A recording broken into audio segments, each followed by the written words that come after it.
Howdy folks, this is Sonelias and we're looking at World of Warplanes.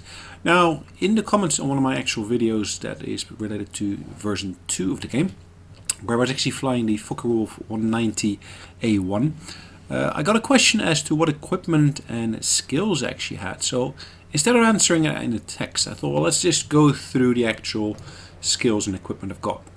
So as you can see here on the screen at the moment, I've researched all the components in full, but one of the things I've not done, apologies, I've not actually added the actual bombs to here.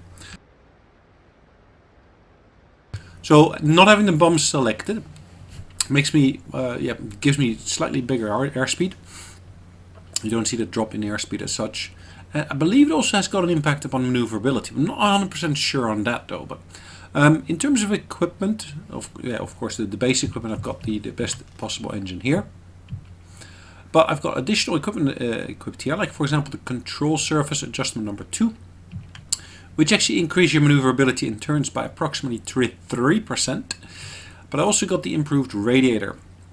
So that gives me additional 30% cooling speed when engine is idle. So that basically helps them cool a little bit quicker. Right, what else have I got? Of course, what is important, of course, is the crew skills. So let's actually have a look at the crew here. And let's go into the details of the crew. So the one thing I've actually done here, I've actually given him the aerobatic expert. And what that does, it gives me increased maneuverability on all axes by 2%. Which of course gives you a significant advantage in close maneuvering combat. And that's probably what we were referring to when we basically got that comment on the video. I seem to be quite maneuverable, and it's probably down to this particular skill. And of course for that one you basically require 2 points. So I didn't actually implement anything until I actually had 2 points, and then I basically decided to go for this one here. You could, to some extent, instead of basically using this one, well, maybe in addition to using this one, you could maybe do that. So this one gives you a plus 2% maneuverability on all axes. You could also go back to, of course, the upgrades. There is a piece of equipment called the lightweight airframe.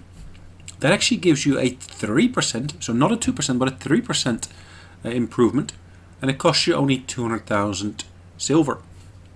Now, silver is not that easy to get to in my experience, so I typically prefer to use my premium planes to try to get that as quickly as I can.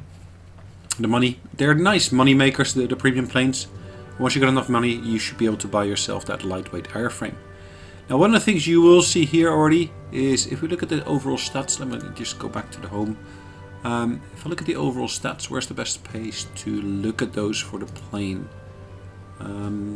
Probably still here. Alright, let's have a look on the right side here. So you should see that we got very different stats listed here on the right side.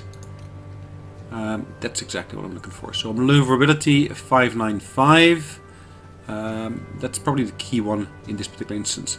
Now I do have a upgraded version of this plane, which is the A5. I've only got it very recently.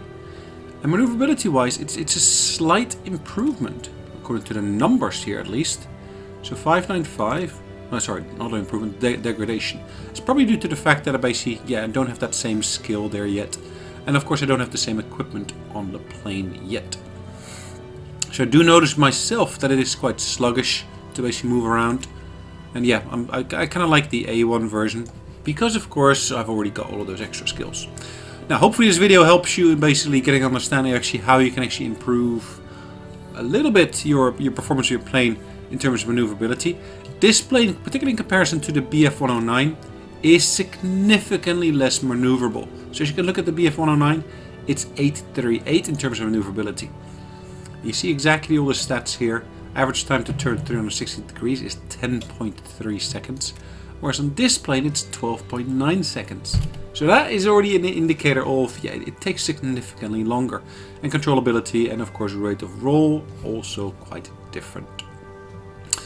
Alright, well thanks again for joining me. Hopefully you enjoyed it, and feel free of course to post more questions and I'll try to basically give you a proper bit of feedback on that as well. Thanks again and take care, bye bye.